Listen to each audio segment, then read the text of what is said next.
Eastbourne, it is set to become the first council to declare a cost of living emergency, with record numbers of local people resorting to food banks to survive. The Lib Dem-run authority is set to pass a motion to try to tackle the spike in poverty in that seaside town, with the Eastbourne Food Bank the busiest in the UK in the last year, according to the Trussell Trust.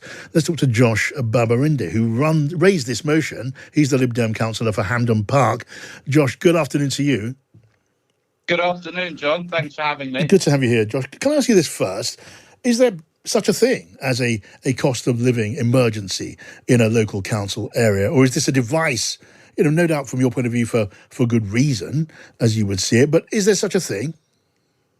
There is now such a thing as a cost of living emergency, yes, because of the government's inaction. We've been aware of a cost of living crisis for quite some time. People have been struggling to pay the bills that have increased and the rest. But the government, by failing to put in sufficient measures to support people to keep money in their pockets, has meant that this has escalated. Right. And so just to be clear, that it is not something which formally exists. It is a way on your side of sounding the alarm about a serious situation. Well, for people who I speak to on the doorsteps in Eastbourne, this emergency does exist. We're bringing it formally to council and formally declaring a cost of living emergency to send a message to the government that they need to wake up and get serious about putting in some radical solutions to help support people through this cost of living emergency. I want to see a windfall tax. You've been discussing that on your show.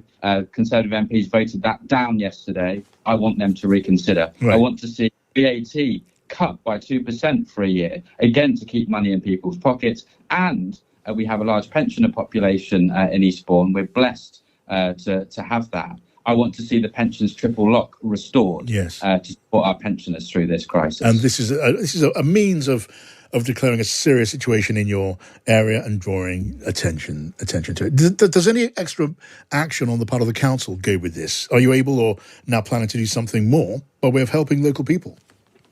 Absolutely. I mean, we've already started. We're one of the fastest councils to roll out the rebate to individuals to help them with their bills. As councillors, we've used some of our discretionary budgets to support organisations that are on the front line to tackle the cost of living emergency. I think of the Old Town Community Fridge or the Langley Larder as examples.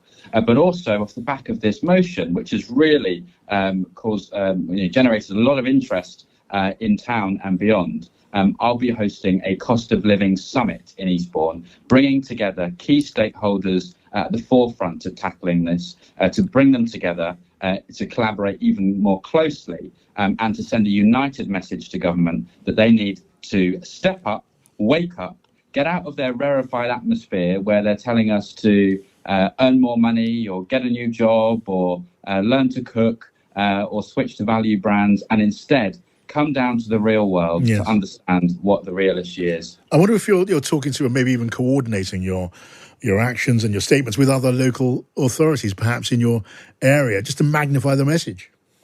Yeah, well, we are calling, John, on all local councils, regardless of their political colour, to follow our lead in Eastbourne in declaring this cost of living emergency. I've had councillors from across the country of all political colours approach me already and ask how we've done this, what we plan to do, and how we can support them to do the same. And my door is absolutely open to all of them. So please contact me.